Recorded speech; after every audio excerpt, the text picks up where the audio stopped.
this game of content creation that I'm playing, it is with the purpose of bringing out new content that is enlightening. Rahman sir watching this is going to be like, Ridhi, how much are you saying and what are you saying? I think what really appeals to me about the Indian market is the aspirational nature that India has.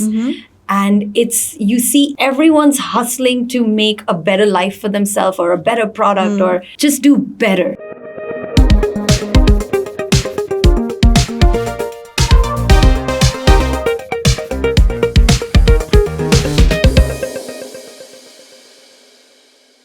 Hello and welcome to Expressions. Let me introduce you to entrepreneur, designer and content creator Ridhi Khosla Jalan. How does one describe her? You could say she has taken the act and experience of being a mother to a visual dimension, turning the child's whole visible universe, the child's nest, into her canvas. From here, Ridhi went to college for a degree in interior design while pregnant with her second child and is now a popular content creator. We talked to the multi-talented Ridhi Khosla Jalan about her convergence, combining design, art and technology, and how she turned her passion from a hobby into a flourishing business enterprise. But most importantly, we get to meet the real Ridhi and talk to her about her journey of resilience and motivation and learn about how she drives opinion and impacts the latest trend in the interior design world. Hi Ridhi, thank you for coming Thank you welcome so to our much. Expression podcast.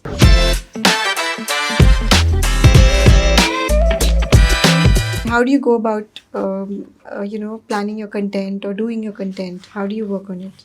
Do you have a team or? I do have a team. Okay. Most people who are content creators have a glam team. I have a research team because just the nature of my work requires a lot of research. Yeah. But a lot of it does come from my mind because if CNN or anyone for that matter is asking for my opinion, the first question is who's watching it so that I can give them the correct advice. And the second one is what is the purpose and why? Yeah. So when CNN called, they had a very specific brief saying home improvement for Diwali. And I said, I don't think home improvement can be for one festival. It needs to be 365 days.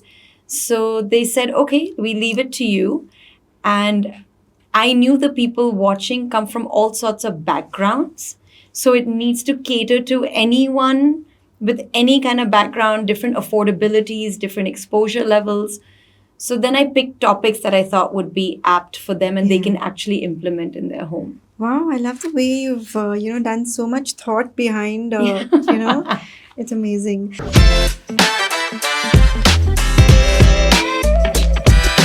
So now, how do you see yourself as a designer or as an influencer?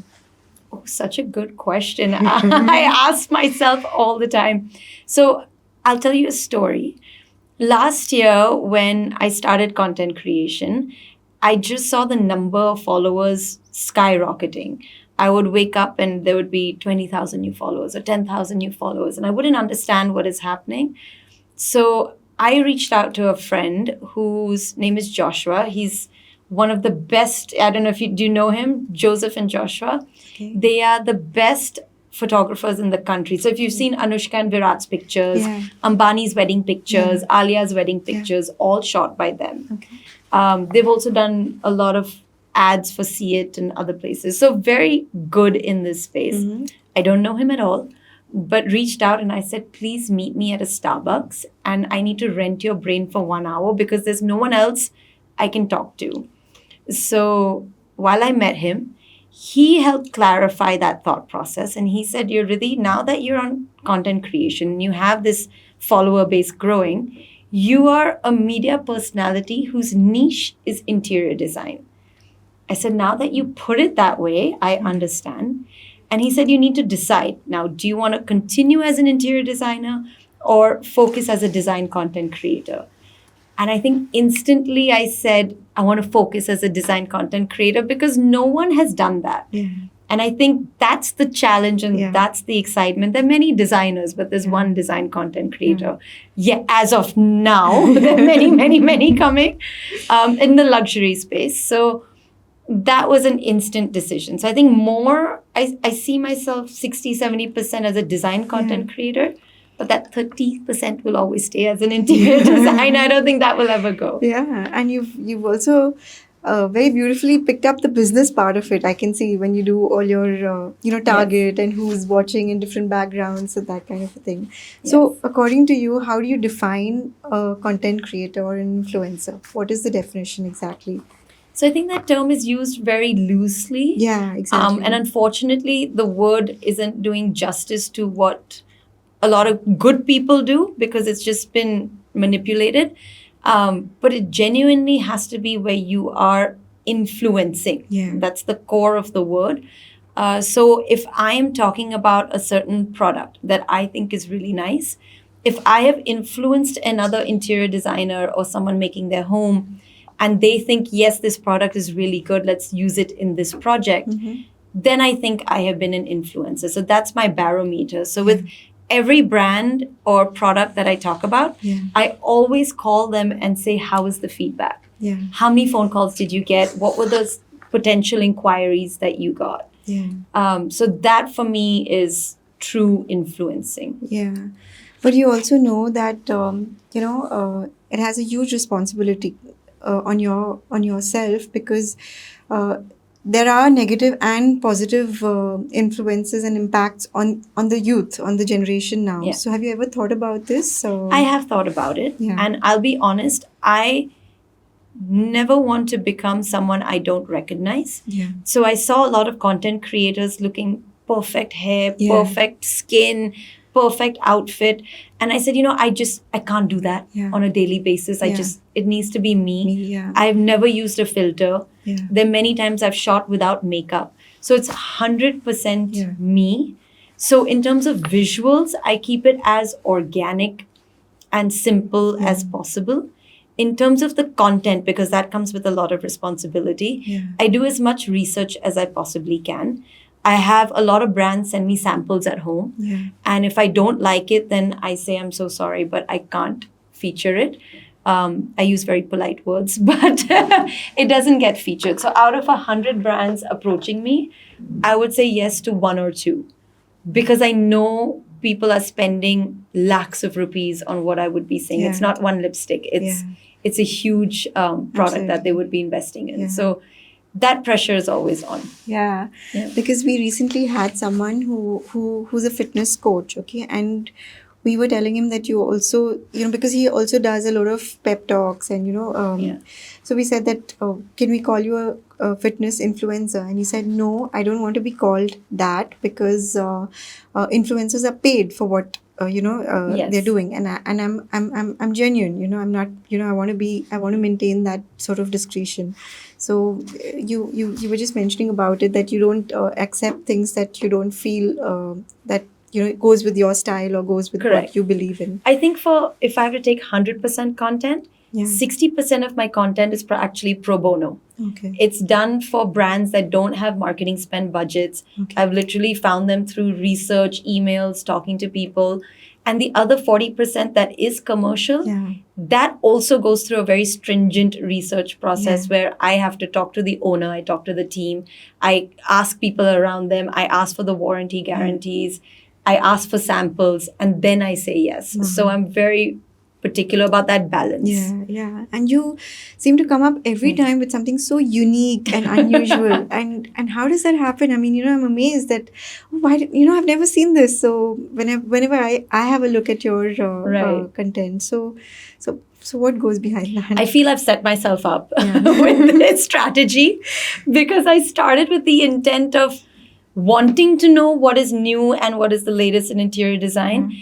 And I was just showcasing that, unknowing to myself that this would become the expectation from me. So I think I set myself up for that, but it is what drives me. I think there's a lot happening in India in the design world.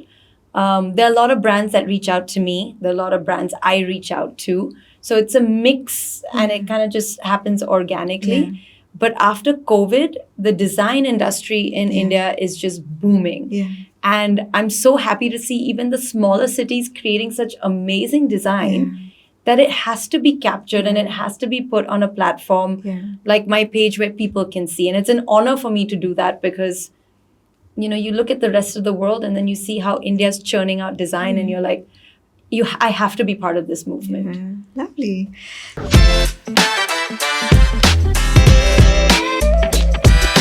So how was growing up yours? You were in Singapore, LA, and now in Mumbai. So can you take us through your journey? I would never live anywhere else. I think after living in Singapore and LA, and I know these are dream destinations for a lot of people. Maybe for me, it's a been there, done that sort of a situation. But India is home. This is where I want to die. This is where I will always be. I always found the US very lonely. It's a beautiful city with great infrastructure and everything looks amazing. But you have these massive homes and there are like 3 people in it. So that was my biggest issue. That is just a very lonely environment that I didn't want to be in.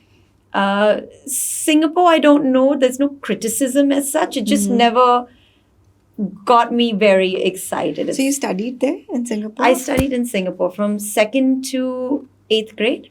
And then I was in LA from 9th grade onwards. Okay. And then when I was 21, I moved to Bombay. Okay. And you did even your graduation in LA? Yes. I went to USC there. Okay. So what were your learnings? I mean, you were moving cities. So what was your learning? I mean, are you still in touch with your friends in Singapore, LA? I mean, is there any...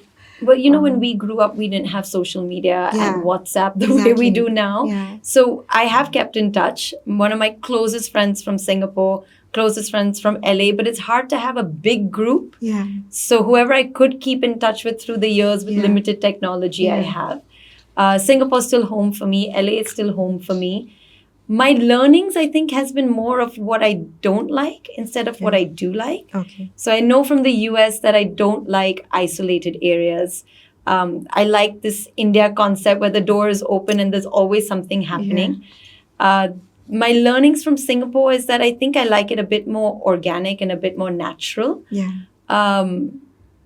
Over there, it's very competitive in terms of status and spending and, who has what. Yeah. I think I like a bit more of a sober approach, which is what we have in India. Yeah.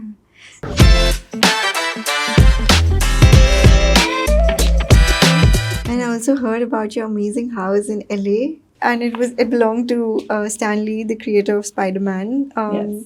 And it had all these bunker rooms. So would be really interesting if you could share some insights on that. I know, I wish I had pictures. So he's been to that house. It had a lot of, I don't know what Stan Lee was thinking when designing this home. I think it was really good versus evil. So we had an entire bunker at the bottom, which was soundproof, made of steel. And you have to go into the pantry. And it looks like normal shelves. You put your ketchup, your tin cans, all of that. But if you push it open, it leads you to a stairway where you can go down. And if you close that door, it's completely soundproof. So if someone is inside that, you can say bunker, we call it a dungeon. Yeah. So if you go into the dungeon, no one can hear you. Wow. Someone before us who lived in that house turned it into a shooting range. Okay. And again, you can't hear anything. We saw bullets in the corner of that bunker. So that's just one thing.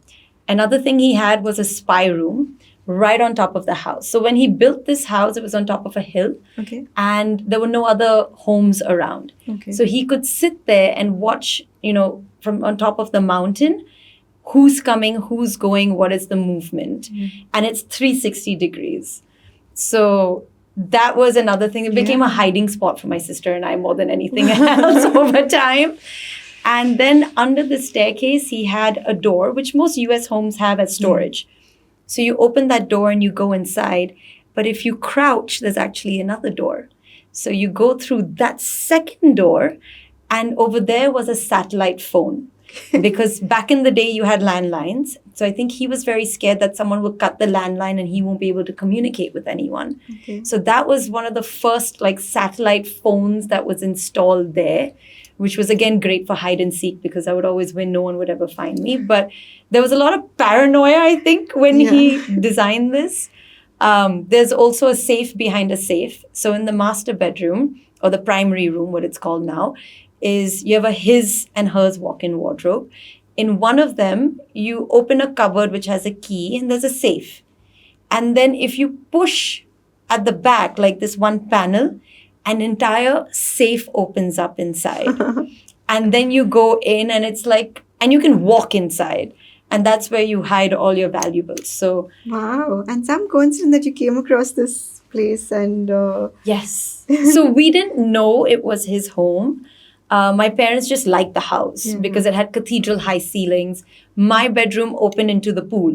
wow. So it was quite a dream home Yeah. that way. And it had a tennis court and a basketball court and a gazebo and a rose garden. So we fell in love with that. Yeah. And then there were these handprints and footprints by the garage door. And that's when, through conversation, we realized whose home it is. And then the broker started showing us this room behind rooms, which my parents really liked. And it sounds lovely to hear, but it's very scary to live in a home like that because it had 8 entry and exit points. Wow. Yeah, so pretty scary. And in LA, in that area, you have a lot of coyotes that roam. So we've had coyotes come outside the house. So it was an adventure, I think, living there. I know it sounds a lot of fun than Fun, scary. I am never living in a bungalow or a townhouse after that ever again. Only apartments for me.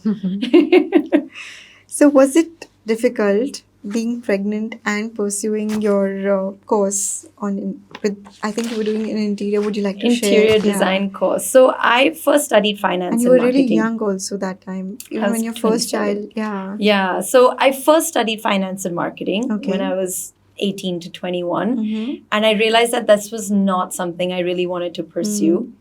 By the time I had that realization, I had met my husband in Bombay. At 21, I met him. 22, I was engaged. 23, I was married. And 24, I had my first child. So it all happened very quickly. And when I was pregnant with my second one, I was 27. And I told my husband, I said, I have an itch. I have to do interior design. I didn't have the time to get an architecture degree because that's just so many more years.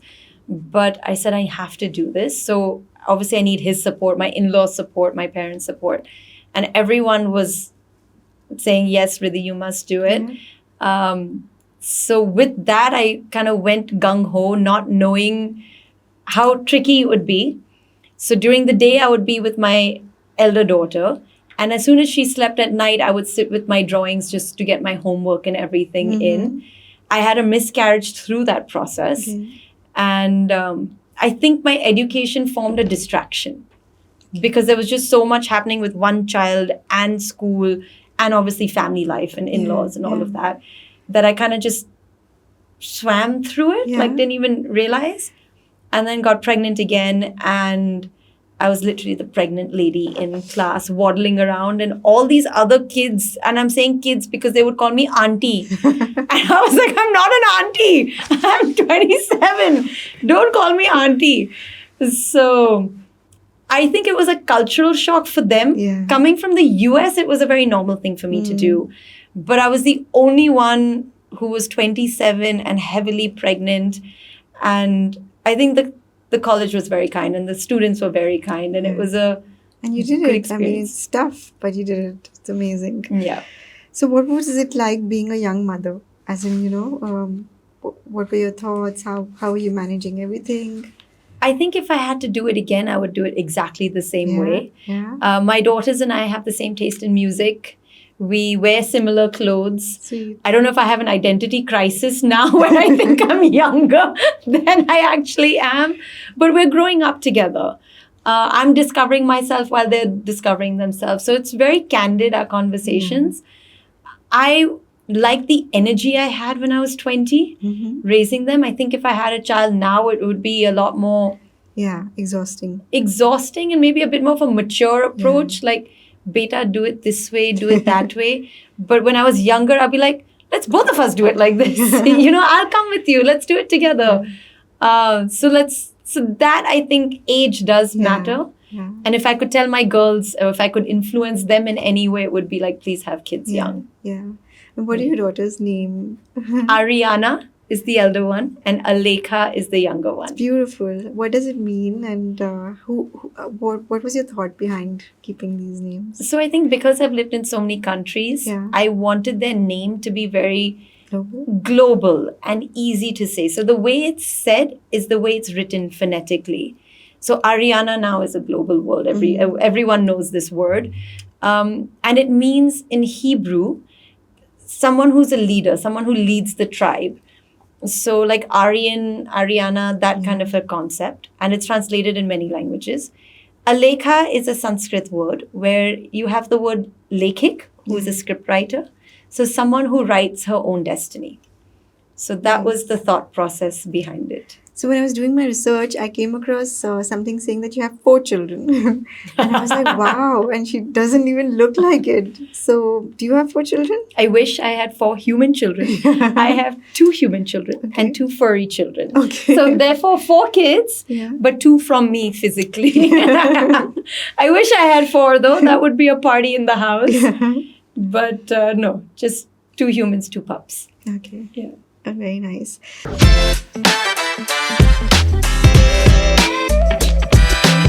So you've turned a small hobby into this big career, right? Can you just talk to us about that? How did you so strongly feel that this would be your way forward as a career? You know.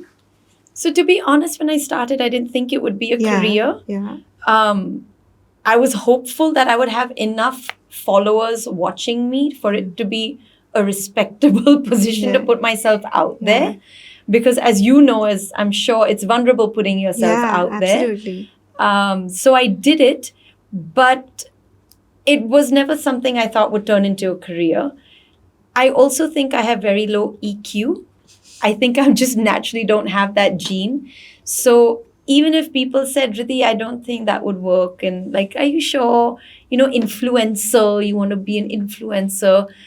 I somehow have this bubble around me, and I've always had it since I was a kid. What other people thought never impacted me. That's wonderful. And my parents, in fact, thought it was like, I think growing up a problem because they would want me to dress a certain way or say something a certain way. But I was always just so honest, unfiltered. I'd be like, I don't care if they think this. So I think they struggled with that when I was younger.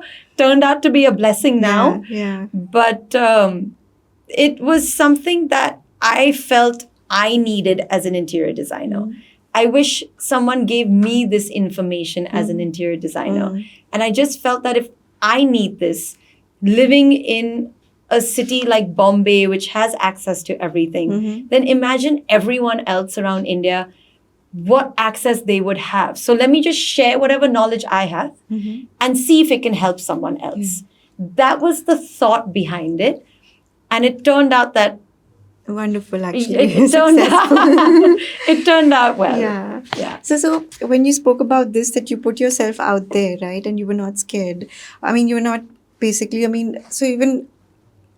feel like now I've just started off with this and I get a lot of DMs. So do you also get a lot of, DMs, and I don't know if it's threat, and somehow, the others just feel entitled that they are part of, like there are strangers who just feel entitled that they are part of your life, and, they need to comment and they need to, say something about your dressing style or whatever. So how do you handle this? Do you get threat calls? Do you get creepy behavior from strangers, men? Is there anything? I'll be honest, I love it. The good, the bad, the ugly, I love it. Because it means people are actually engaging and putting in that effort. The blessing of having very low EQ is that even if someone says, Aaj kya pehna hai, or what, I didn't like this outfit, I don't really care. It doesn't bother me. And I actually take on the trolls. Okay. I have no problem doing it. So I think initially people would troll me for my accent. And I would reply to every single troll. I said, I'll explain to you why I have this accent. It's because I've lived in so many countries. It's become a khichdi. But over time, it's reduced. I also think that my follower base is, what I've understood so far is the more intellectual kind, where they actually understand the purpose of what I'm doing. So I don't get trolled as much as a lot of other people do. I've never gotten a perverted message. I've never gotten a threat call. Really? Not even once, touch wood, not so far. So I think my audience is a lot more evolved. Yeah. And I like to keep it that way. I think you got really lucky there, I would say. But on a daily basis, how many DMs do you get? And do you answer it yourself?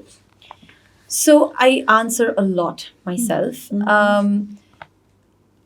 It varies, as I'm Yeah. sure you know how DMs Yeah. are, right? It Yeah. goes up and down. I have gotten more than 200 DMs in one day, and on a low day, at least 10 to 15. So that's the range. And I know if I'm putting up something on stories, like I just put up something for Home Alone, right? Like if I'm watching this with my kids. Tell me what movie it is, and I'll tell you how old you are. I got some 500 DMs with everyone guessing Home Alone. And I was like, oh, Baby's Day Out, which was not Baby's Day Out, it was Home Alone. But that's when I called my team and I said, guys, I can't answer so many messages. And I like to reply to every DM because if someone has taken the effort to message me, it's my prerogative to message them back. So up to maybe 3 months ago, I was doing it 100% myself. Now I have someone on board who helps with the DMs. Okay. But if she's ever stuck, she sends me the question, says, Ridhi, what do I respond? Okay.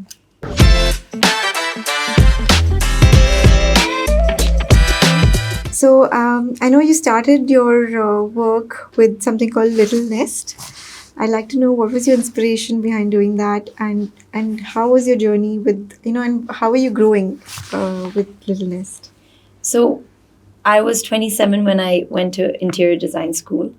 And then I took a break for a year because I had a child, my second child, and then I already had my elder one. And then I felt that there was a need for children's furniture because I had come from the US and I came here and I said, I need nice nursery, nice bed, nice wallpaper, rugs. Like, let's make it a nice children's room. And at that point, there was nothing. And this is 8 years ago. So I said, there's clearly a niche over here. And if someone has their own room for a child, if someone is willing to spend for a child, that's a certain segment that I think would be willing to cater and pay for it. So I very strategically opened my store. It had 2 floors in Bombay next to Abu Jani Sandeep Khosla and Kemp's Corner. And started making furniture. But I also had clothes and toys and things just to get footfall in.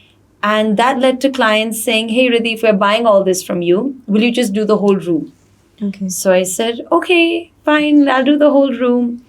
And then I did a few rooms. And then the client said, actually, can you do this room also? I said, okay, I'm happy to do it. And then the client said, why don't you do the whole house? We like your aesthetic. And I said, I've never done a kitchen and a bathroom before. I'll be honest, like I didn't have the luxury of working under someone. It's something I've just learned on the go.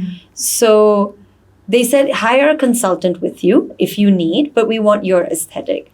So I said, okay, thank you. I mean, that's enormous trust that the client showed. And then from there, it just became one project after another. And it reached a point where my kids were older and I had to shut down Little Nest because it was just too overwhelming to manage it all by myself. With a store, with a workshop that supports the store for all the furniture, doing my own projects and having 2 kids and everything. It was just, I was like, something needs to go. So I shut down Little Nest and then just started RKJ Studios and then started full homes from there. And any interesting project that you would like to talk about when you're working? So I think my projects have always been through my network, really good family or really good friends. And not one project specifically, but I think what I have realized now, which I didn't really appreciate at that point, is that all the clients have actually become good friends. Typically they say you shouldn't work with family and you shouldn't work with friends. My experience has been very opposite.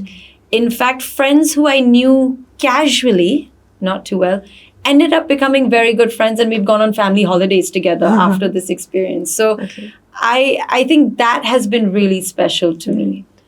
And when you were doing something about your style, as in, was it all about patterns or was it neutral colors?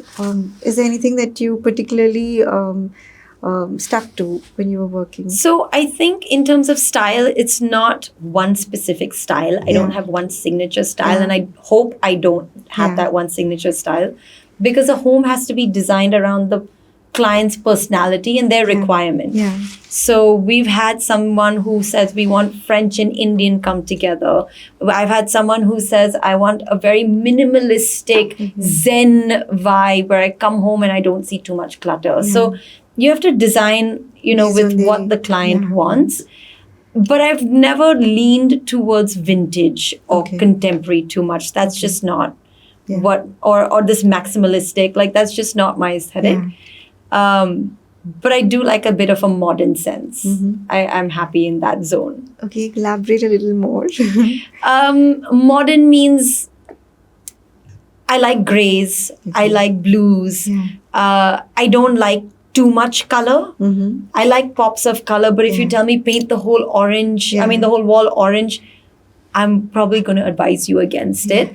I do like it a bit more zen and calm. So I don't like layering too much. In terms of obvious layering, no like wallpaper and then a frame and then in front of that massive candles and then more decor and then not that. I'm happy to layer pattern wise, where your rug is a subtle pattern and then the fabric of your sofa is a subtle pattern and then light has a little pattern. So I can layer like that. But not obvious crowding.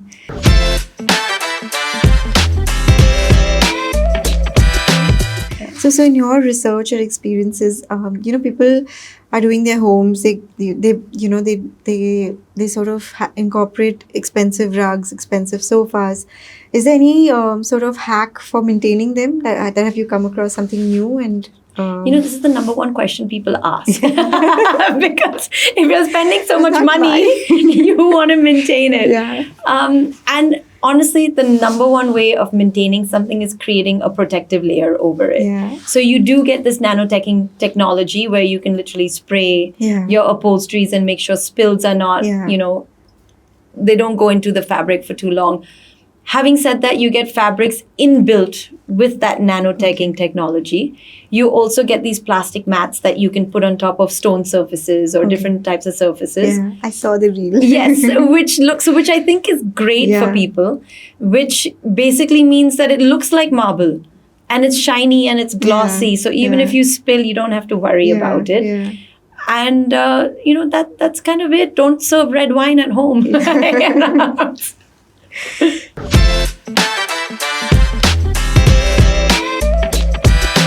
So when you were designing a child's room, were you getting to know the children in the family? Were you spending time, and any experiences that you would like to share? Yep. So we've had clients who've had 3 kids. So how do you design a room reflecting different ages and incorporate all of their styles? Or if it's a girl, boy, and if it has to be one room, what would you do? So I think you have to sit down with the mother. And being a mother myself, I have sometimes advised the mother saying, right now you feel your 4-year-old will like this, but 4 years from now, take my word on it, she's not going to like it. So I think sometimes I've had to talk it through with the mothers and say, this is a 10-year plan or at least an 8-year plan. So let's plan accordingly. And it's very different according to what mothers want. Some parents want all kids in one room. Some parents want one child has their own room. So it's been, depending on their requirement. If a girl is a tomboy, then obviously we go along those lines. If someone's very girly and that's her natural temperament, it's not going to change, then we go with that girly kind of phase. So it's very, very individual. And any experience, personal, when you spend time with any child, anything that, any fun thing that you came across, no? Well, I think they critique a lot. So they're your best critiques. So I literally have to I think I'm more friendly with the kids so that they like my work than the mom. And I tell the mom, I was like, I know you like it, but I'm more worried about them. I don't want them telling their friends that we didn't like it. So that way, I think it's just, being friends with, they're also your clients, right? So the kids are your clients, so just being friends with them. And when you say children, you have a lot of stuff that comes along with them, right? So any good storage plan that you've suggested or you would like to say? So I've used this team before, and it's an organization team. And they literally come to your kid's room and they organize the toy storage, the wardrobe storage, Really? the book storage, everything. They even fold the clothes a specific way so everything can fit. Because I think for kids, you just have to worry about everything fitting into a space. And I feel for kids, they need to be able to see everything at one go. Otherwise, they forget what they have.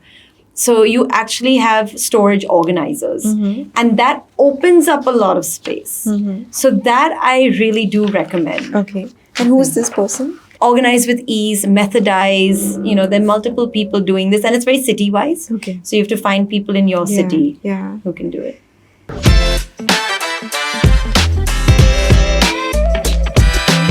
And how has your relationship with your parents been like? Just a little bit. I know recently you also shared a few things about your mom, which was so well done and so beautiful. Just some things about your relationship with them. Thank you for saying that.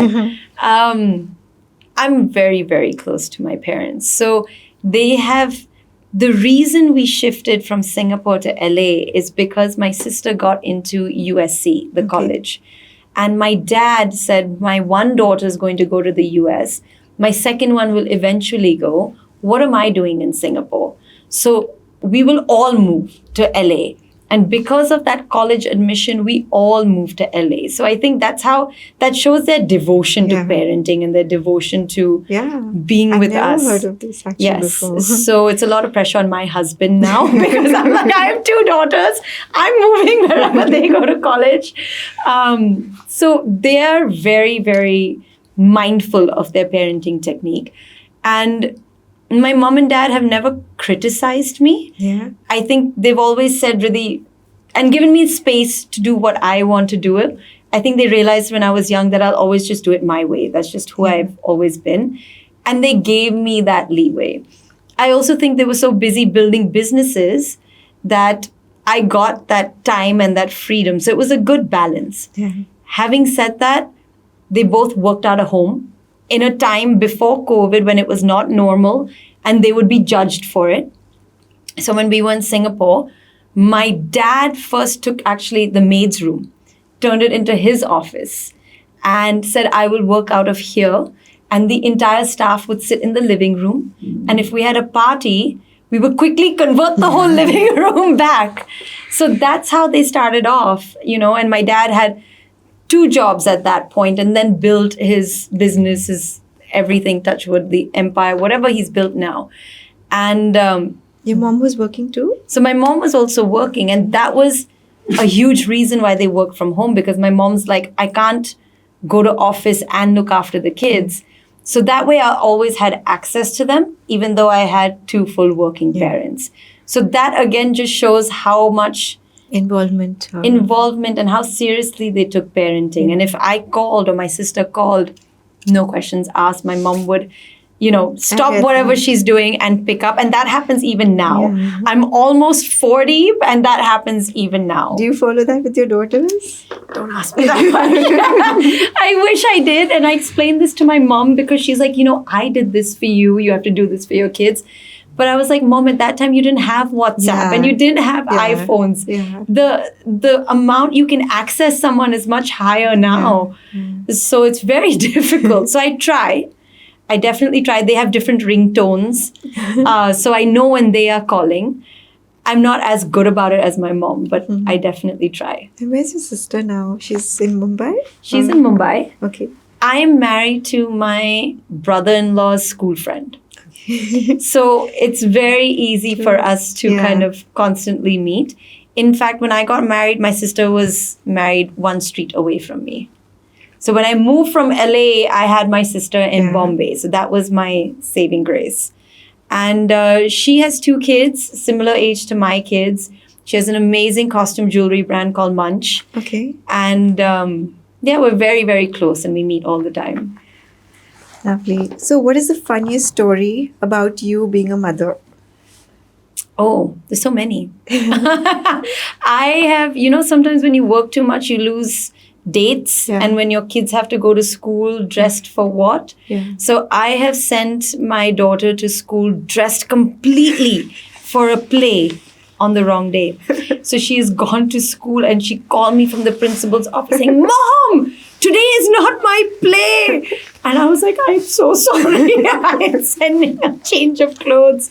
So I've had many, many incidents like this, but we've developed a great sense of humor over time to deal with this.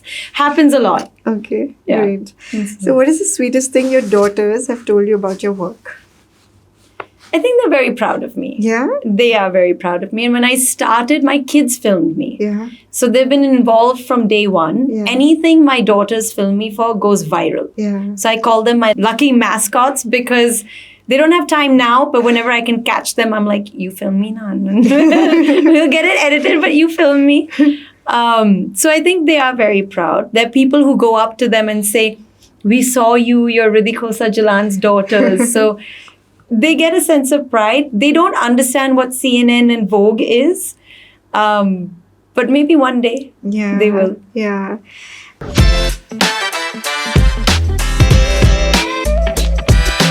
And so there is a thing that you said in one of your, I think, interviews that my dream is to see India paving the way on the global design map, right?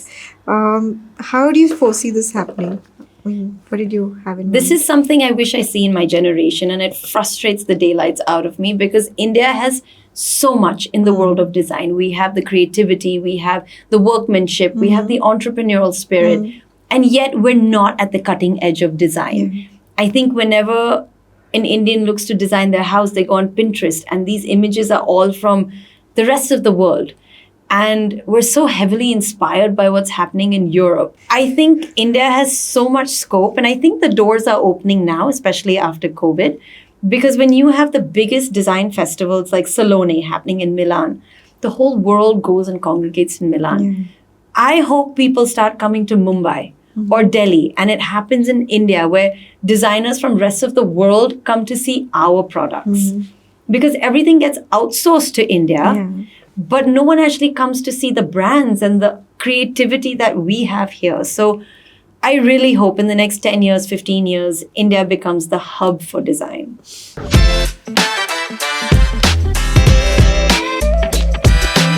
So what was your initial reaction when you were invited by the PM for the art gallery? I said, I'm sorry, what? Who's calling again? So it was very exciting to be called for from the PMO's office to be invited to the launch of this art gallery that they have.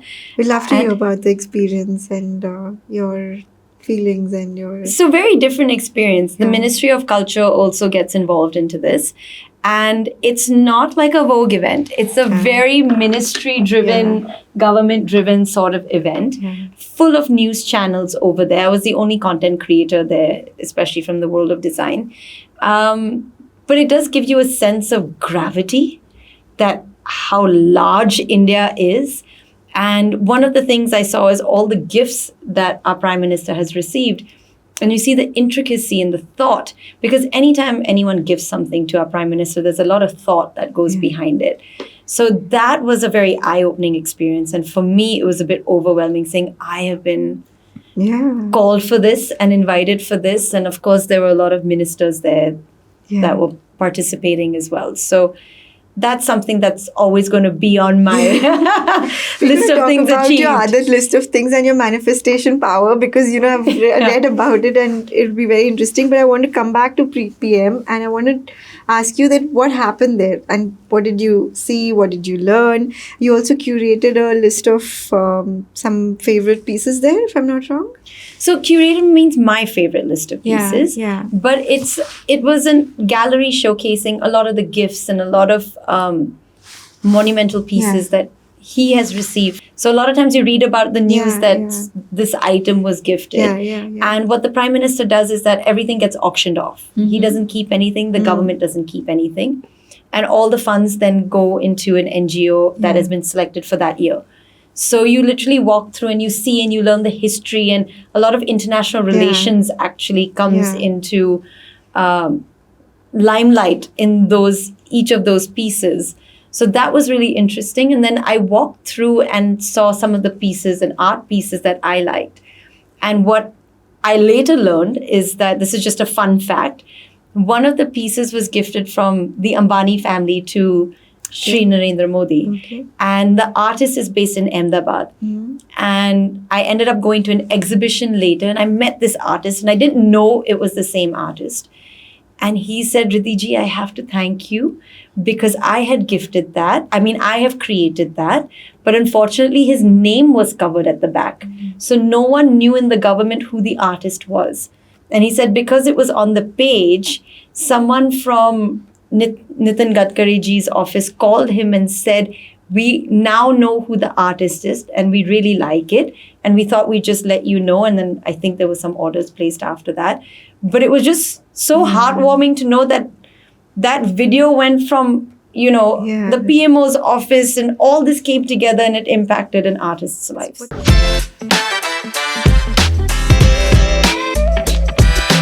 So what are your views on micro-influencers, nano-influencers when compared to celebrity influencers? I think there's a niche for everyone. Yeah. I think even I'm a niche content creator. And I like the word content creator more than influencer because I feel influencers lost the gravity, whereas content creator maybe hopefully still has the gravitas that goes with it. But I think you have regional content creators as well. So everyone has their own demographic. Yeah. Just because you have a very large following doesn't mean that you're very effective in influencing. Yeah. And what I mean is that if you are talking about a certain artist or even a fashion label or a makeup brand, just because you're talking about it doesn't mean you're selling it. Sometimes people with lesser numbers have a more loyal following and they are able to influence more strongly than someone with bigger numbers. So I don't think you should just fall for follower count. I think it's how loyal is their following. Yeah. Where do you see this this space or this content creating marketing or whatever? How do you see this in the next 10 years? Where do you see it's going? I think it's going to grow exponentially and then I think it's going to dip. I think it's going to grow exponentially because if you ask any Gen Z, what do they want to be? I promise you 50% in their heart, they may not even say it, but want to be content creators. So I think there's going to be so much content coming that people are going to consume it. And then I think we're going to see a tipping point where there'll be overconsumption and people won't know what is real, what is not. Are people just getting paid? Is it just consumerism? Is it AI generating this? So I think there's going to be 5 years from now, a lot of mix of data so that authenticity will be lost. So I do think it's going to grow and then it's going to dip. Yeah. And what do you think are the challenges in this area? I think coming back, the biggest challenge of a content creator is authenticity. I have gotten so many lucrative deals that I have had to turn down, but I know how tempting it can be. So I think it really depends person to person. If you have the capability to say no to such large sums of money, whether you have, I don't know if it's the gut or whatever your purpose is, I think that's the biggest challenge. I know how much money I have said no to, and it's been heart-wrenching. But my purpose from day one has always been, it has to be new information for someone watching, or it has to give value. So if it doesn't matter how much it's paying, I'm not going to do it. That is definitely a challenge. Yeah, and that's something to be really proud of, actually, because it's very hard to say. Proud or silly? I don't know. I think proud. Proud morally, Yeah. 100%. Yeah. My accountant does not agree. And what is the biggest mistake you've done in this content, in this platform? And have you learned anything from this? I wouldn't say mistake, but I think my behavior has changed. Okay. I think maybe because I grew up in the US, I think I'm just super friendly. And I'm very outgoing and I'll go talk to anyone. And people think because I'm so nice, they can just take advantage. And I have been taken advantage of before. I think now it's been a year and a half and I've learned to say no and say no very politely, but it's a no. If you're coming to me, it has to be a value add, not just to take advantage of the name or the platform that I've built. So I think that's been a huge learning for me. Yeah. Yeah. And what's the wildest, weirdest, and unexpected things you've ever had to deal with? no weird ones, but the most unexpected is the type of people who reach out Okay. to get one-on-one time with Sadhguru, or to be able to go into A.R.Rahman sir's Yeah, I was studio gonna come to and just that. spend time with him. And I'm literally saying, Rahman sir, I'm going to shoot here. Like he was, there's a space outside, and I'm like, no, we're going to sit in your studio. And he's like, okay. And I was like, and I'm going to ask you a lot of questions. And he was like, okay. But just for him to be so sweet about it, and to have that kind of communication was a very nice experience. And like him, I mean, there are many other Bollywood celebrities that have reached out. Okay. Don't want to name names, but there are many, many huge ones who have been very kind. And industrialists and politicians. So that has been very unexpected, to get DMs from them appreciating the work and opening doors which I wouldn't have access to otherwise. That's been very humbling and very gratifying.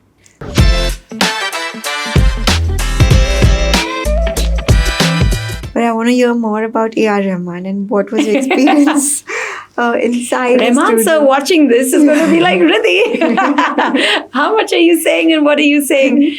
So it just went through DMs where we were just talking on Instagram. And then he said, I have a new studio that I renovated in Chennai. Would you like to go film it? And I said, absolutely, I would like to go film it. Who says no? So went to Chennai and I said, sir, but this would not be complete. This video would not be complete without you in it. And so he said, I will also be there. And Rahman sir does not use WhatsApp. Rahman sir uses SMS. And most people, and me included, only use SMS for OTPs or any kind of other spam that comes through. So the morning that I was going to Chennai, I got a message at I think 5 a.m. saying, sorry, Ridhi, I have too much work. I won't make it to Chennai. And it was like a 6 a.m. flight. So I was already boarding. So I said, no problem. I'm in Chennai, but I land at midnight, sir. You're in Bombay. I'm coming straight to your studio. So he said, okay, come. And he would literally call me himself when I'm in Chennai and saying, did you see everything? Did you like it? He doesn't have to do that, but he really put in the effort. And I said, I really liked it, sir. And now I've landed, so I'm coming to meet you. And he said, okay, come. So another team member who's a really big fan also joined me. And at that point, he wasn't ready to be filmed.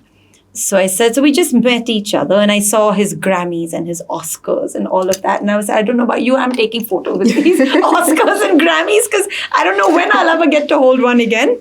So after that, I said, sir, it's not complete. I'm not releasing this video until you are in this video. So he said, okay, fine. And then a few weeks later, he sent me a text message saying, I'm in Bombay, come and we'll film this time. I did not check my text message. So I completely missed that message until 2 days later. And I said, oh my God, I'm so sorry. I don't check text messages. But if you're in Bombay again, please let me know. And literally a month later, and after that, there was no contact. He then sent me an email a month later saying, I'm in Bombay. If you're free, please come. And he remembered that I don't check SMSs. He remembered a month later to reach out to me. And he even said, if you're free, please come. So, of course, I landed up. And I sent him a message and I said, he was coming from a wedding that he had to attend. And I said, sir, can I shoot wherever I want? And he said, yeah, shoot wherever you want. So I said, okay, I'm using the studio. So went inside the studio, put 2 chairs, positioned it exactly as how I wanted it. And I said, now, sir, I'm going to ask you lots of questions. And he said, chalo, ask. And he was so kind and so gracious about it. And after we finished, I was wrapping up and we were going and he was like, no, come, have dinner. Oh. And it was literally 1 or 2 in the morning because his timings are different. And I said, no, sir, dinner ho gaya. Bahut pehle. I'm done. And he said, no, I built something new in Chennai. I want you to see it. So he showed me this entire presentation that he's built for his mom, which is beautiful, and just spent time, which was not Yeah. needed, but it was Yeah. just so kind of him. So Yeah. that was a lovely, lovely experience. Amazing. I will release that video of that questionnaire soon. I haven't done that yet. No? I will do that soon. Looking forward to that.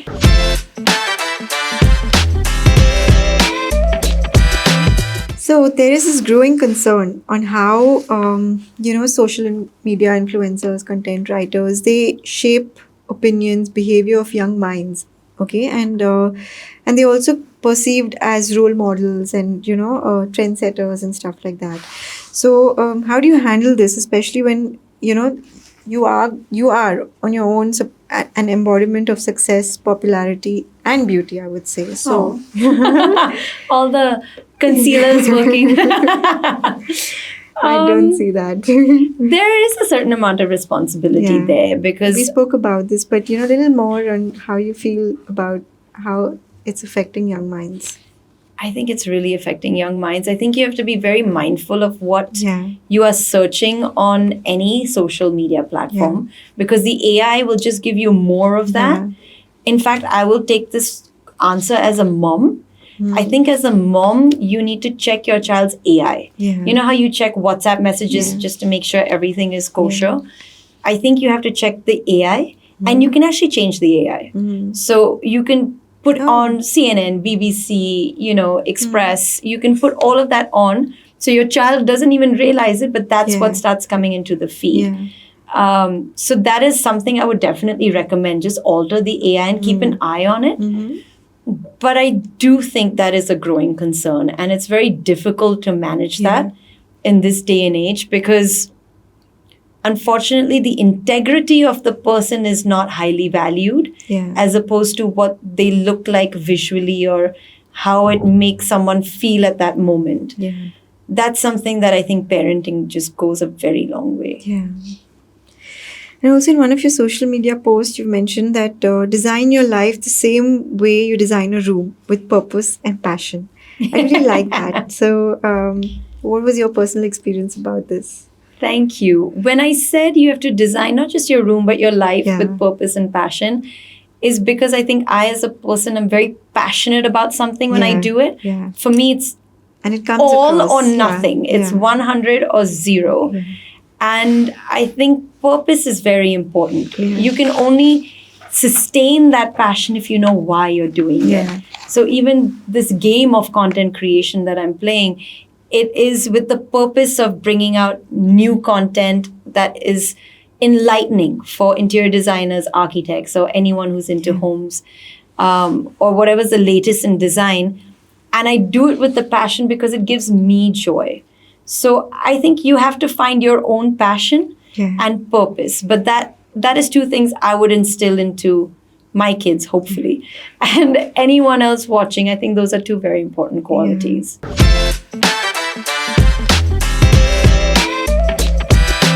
Yeah, I think so too. And we when I read about you, I saw that it's just like almost like overnight, and suddenly that your numbers grew like crazy, right? So how did that happen, and why do you think that happened? I was as surprised as everyone else that suddenly the follower count was just Yeah. increasing. Yeah. So when I started, I had 1,000 followers, Mhm. and I started 1st February 2023, and my aim was to have 10,000 followers by December 2023. Mm-hmm. But I achieved that within the first month and a half, 2 months. And after 3 months, I had about 40,000 followers, and I was like, this is it. Like, I have killed it in life. 40,000 followers. And that for me was great. Yeah. And I was going with that momentum. And I still didn't take it seriously as a career. I was like, this is lovely to do, Yeah. very encouraging. I went to Singapore because my parents live in Singapore, and I was there for a month with my kids. And I was posting whatever my kids shot of me, I edited at night and I would post it in the morning. And those reels would just go viral. Each reel just hit millions of views. And every day I would wake up and 50,000 new followers, 20,000 new followers. Touch wood, don't put nazar. But it happened just overnight. And literally, I would hold my phone and my parents would be there. And I would call my husband, he was in Bombay, and my friends. And I'm like, guys, what is going on? Because I'm not understanding. And then I started getting DMs from brands and various people reaching out. And I was like, I don't know what to reply. I don't know what to do. I think I need to bring someone on board, like a team member who can help manage this. And by the time I reached Bombay again, after that holiday, I think I already had some 200,000 followers. I left with 50,000. I came back with 200,000. It was like an avalanche. And thank you to the universe for doing that and for everyone following, because it changed my life. Yeah. And that's when I had to decide, do I continue as an interior designer taking on projects, or do I do design content creation? Mm-hmm. And of course, it's design content creation because there's no one else Yeah. doing it. Yeah. And that's the exciting part. And that's the challenge. And how do I make my path forward? And the decision making, even now, Yeah. is very exciting because it's like, do I launch a product line? Do I have a podcast? Do I, there's so many ways I can do Yeah. this. So that was an overwhelming response, but I hope I've taken it in stride now. Yeah. And have people told you what they like about your content? All the time. What? They do. They're very kind. Yeah. What kind of? I'll tell you what people have said from the people I feature, their perspective, and the people watching. Yeah. So I'll tell you one story. I featured an artist, pro bono, of course, and I just really liked his work. It's laser cutting 3D wood work that he does.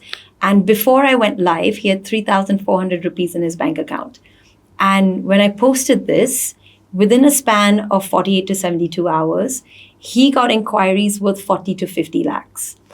And then he also got a phone call from a chief minister's office, which I asked him if I can say who, and he said, please don't until it's all done. But from a chief minister's office who's creating a new headquarters, saying they want him to create the entire ceiling, and that one order is worth about 50 lakhs. And when he said, should I tell you my credentials? That office said, no, you come from a very credible source. We don't need those credentials. Just start the work. Super good. So he called me in tears and he called me crying. And he said, you don't realize what you've done. And I was so emotional. I was like, thank you so much for telling me this story. And I'm blessed because like that, there are many more I can tell you. I don't know how much people want to hear, but there are many, many, many wonderful stories like that. Amazing. And as an influencer, will you endorse the use of plastics? As a content creator, I don't endorse the use of leather because that to me is too incriminating to animals. Having said that, if I feature a sofa that has leather, I'm okay with it because I can't be so extreme. But just leather products, you'll never see me endorsing that. Plastics, not really. That's not really something I go forth and promote either. But I think the world now has turned to sustainability. And India, I think, is just naturally such a sustainable handicraft model, right? So that's never been a question mark for me.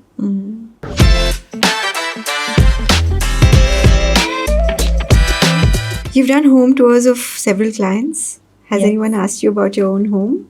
A lot of people ask me to do a home tour for my house. I've had people say, we'll pay you this much and make it commercial and let's feature your home with this brand. But I've always declined because I'm inherently a very private person. My page is also more professional. You don't see too much of my private life, and that's by design. I think that's the one place that I would like to protect because my kids are there, my husband's there. That you'll never see my full home. You'll see parts of it which has gray flooring and gray walls. And that's the zone that I have identified to be showcased, but not the rest of it. How many hours of work do you put every day, every week? Last year when I started out, it was about, and I took it seriously, it was about 100 hours a week. All I did was work.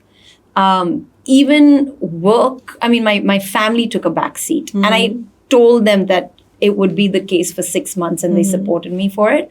Now it would be 60 to 80 hours. which is still, I feel, quite a bit. I'm happy to reduce it. But because this type of work is not fashion where people can send me clothes and I can change and shoot 10 videos in a day, it's marble, it's veneers, it's furniture. For every video, I need to travel. So just even counting flying time, any time away from my house is work. So that adds up to 60 to 80 hours easily. And you're able to juggle and manage work and home, spending time with daughters also? Yeah. I can juggle work and home because I don't juggle anything else. My social life is a big fat anda. I only have my core, like, close friends. Beyond that, I don't meet anyone. And I think you portion time. So in a day, I don't give work 50% and work and home life 50%. I think there's certain days where I focus more on work and certain days I focus more on family. And that's how I balance it. But I've had to sacrifice an entire social life, which I'm very okay doing because I feel once my kids are in college and I don't have them with me at home anymore, that's when I'll develop the social life. Okay. Yeah. And do your daughters also share your passion for interiors and for... My elder one does. Okay. Ariana has shown interest in design. Okay. I don't know if she's shown interest in design or shown interest in more shooting and filming and what she sees me do. But what I am hoping is to give her exposure into the world of design. And then she can decide for herself if that's something she wants to go into. Okay.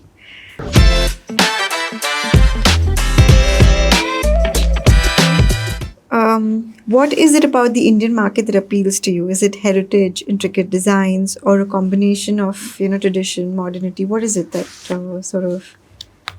I think what really appeals to me about the Indian market is the aspirational nature that India has. And you see everyone hustling. Everyone's hustling to make a better life for themselves or a better product or just do better. And I think that's what I appreciate. And what a lot of people are doing now is taking a traditional craft and modernizing it because we have more than 3,000 crafts in India. But unfortunately, only 20 to 30% are getting revived. And that too with a lot of pushing. So that, I think, is what is driving a lot of design now. It's become cool to get products made in India, where earlier it was very westernized, but I think that's changed. So that movement has also helped the industry a lot. I think this mix of heritage and modern is coming together beautifully in India, where people are looking inwards and not so much outside India anymore. So how tough is it to showcase or promote homegrown brands in the international market? Has the Made in India policy push helped? It's still very hard promoting Indian brands internationally. Okay. There are a lot of Indian brands that do go to international design fairs like Maison and Salone, and they do get a good response. But I don't think India has that kind of respect yet. When it comes to creativity, we're still seen as the country you can outsource to. We're not seen as the country for creativity and design yet. So I think we do have. But you do have Good Earth and, those kind of brands who... But like 5 brands. Yeah. You can't name more than 5. Yeah. You'll have your Jaipur rugs and your Good Earth and maybe a few more. But that's it. As opposed to actually having thousands of brands that have the potential of going abroad. So you've traveled a lot, right? Even with family, gone to many places. Is there any particular style, design that captures your imagination and any experiences you would like to share? I think where I've grown up has always been an inspiration for me, and it's natural to anyone. You get a bias based on where you're living. Yeah. I wouldn't say traveling. I know a lot of people say Japan and Barcelona, and no, to me it's India. Yeah. Because I think India in itself has so many different styles. Yeah. Everything from as traditional to as modern as possible. Yeah. So I think we have the entire range here. So I think if it's inspiration, I'm happy to look at India. I don't need to look abroad, and I generally don't either. One trend which has come back, and I know it's a buzzword, but this whole biophilic trend is really coming back. Biophilic is essentially bringing the outdoor nature indoors, which has traditionally happened in Indian architecture. But that concept has gone abroad and they've called it biophilic and packaged it really well with great technology. And now it's come back to India. So that is something that I feel is something we can really develop upon, especially given the pollution levels that we have in India.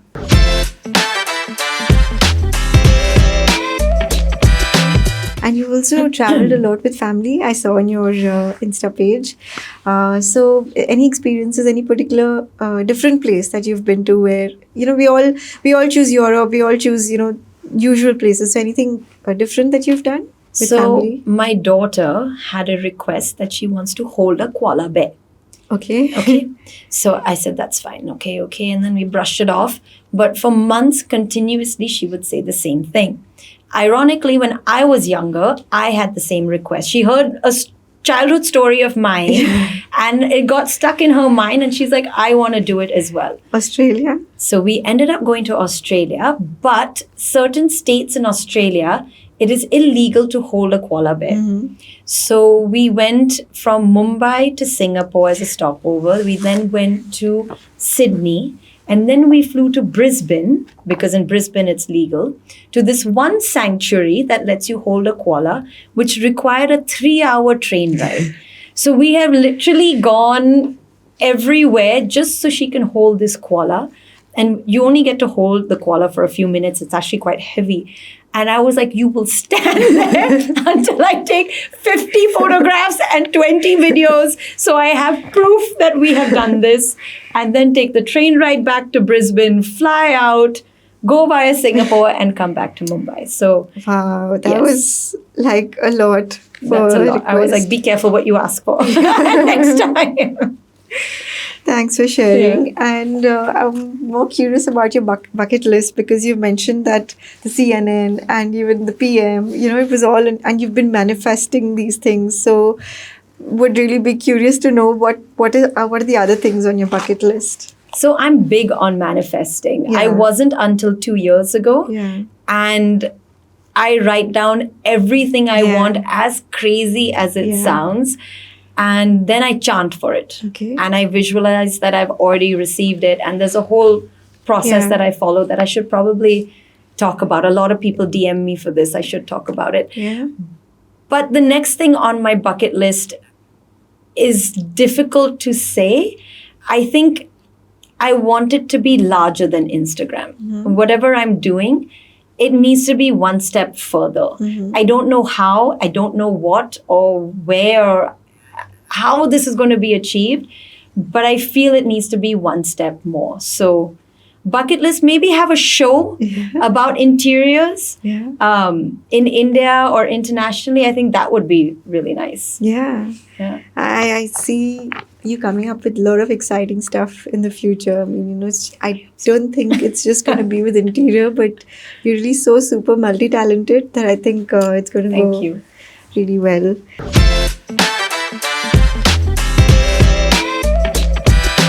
At times when we get busy with our daily lives, do you feel one forgets to figure out who we really are as a person? I actually think the opposite. I think the more busy you get, who you are comes out even more. I think that gets amplified. What your core is, I think becomes amplified. In fact, I heard Michelle Obama talk about Barack Obama. And what she said is her biggest concern is when Barack would become president, he would change as a person.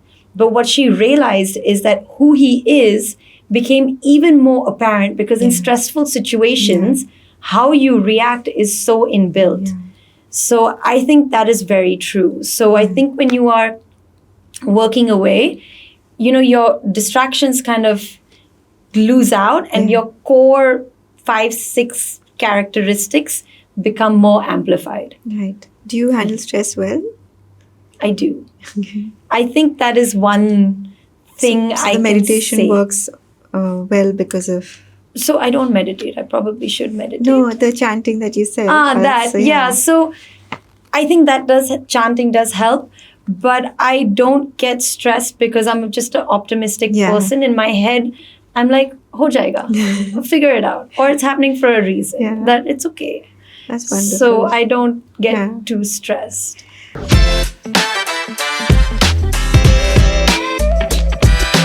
going to start a quick rapid fire round. Your ideal day of work.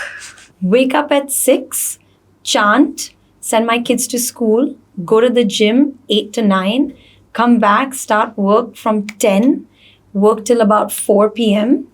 And then I'm with my kids and put them to bed by 8:39. And then I read my book to about, I would say, 11. Yeah. Yeah. So when you don't work, what do you do? Ideal day off work. There's no such thing.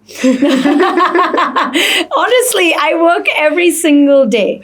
I'll be totally honest. There's some amount of work that I do every single day. Okay. And I keep saying with content creation, there's no weekend off. concept.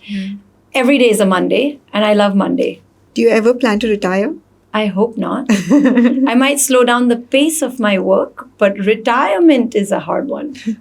Favorite food? Dahi. I can eat it with pizza and jalebi. Like, I love it. Seriously? Favorite designer? Kelly Ressler, for how she can mix different patterns, and Ferris Rafauli. He works with marble and stone really well. Canadian designer, super work. Who has influenced you the most? Has to be my parents and my husband. He has a uncanny amount of influence over me. What is your favorite influencer campaign or content creator campaign? That I have done? Yeah. When I recently promoted 6 up-and-coming brands in India, all pro bono, of course, but it was so lovely seeing all the designs that are coming out in India. What did you do different in that? So we spoke about the plastic mat that you saw. We spoke about hydroponics. We spoke about furniture made from concrete. And we spoke about furniture made from brass. The quality of that piece is on an international level. And these are young brands that don't have the marketing spend, but have the capability. So that, just doing campaigns like this, or artists that I found across India from little villages doing incredible work, those campaigns will always be very dear to me. Awesome. Last question. What about your husband? How supportive has he been with your work? Even your in-laws. So how do you have boundaries? Do you have disagreements? Is there? So this is not rapid fire, but I'll tell you a story. Yeah. I didn't take my content creation seriously until my husband had a huge intervention with me and my kids. And he sat us down and said, look, I think mom has hit on something big. So what I'm going to do is I'm going to come forward as a caretaker a lot more. I'm going to help out with the kids and everything a lot more. And he looked at me and he said, Ridhi, go fly. Take 6 months and go do what you need to do. And let's see where you land up 6 months from now. What is 6 months in the grand scheme of things? And I said, are you sure? It's very easy to say it. It's very difficult to execute it. And he said, I'm sure. And I said, okay, if I have this opportunity, I'm not letting it go. So 6 months, I did everything I could possibly do. And we have not revisited that conversation. I am not revisiting it. It's been a year. But I think we found a new normal. And I think he's been incredibly supportive. There's no way I can do this and have a happy family life without the support of my husband. And my in-laws are the same. There's a reason my husband is the way he is. My in-laws have been amazing, and they appreciate the fact that I'm working and look after my kids and support me 100%, including my parents. So glad. Can't do this without a support system. Yeah. Thank you for joining us. It was a really good and very interesting podcast and conversation that we had. And I wish you all the best and all the success in whatever you do. Thank you, Ridhi. Thank you so much. I really enjoyed the questions because a lot of people haven't asked me such detailed questions. So I really enjoyed answering it. Thank you for having me.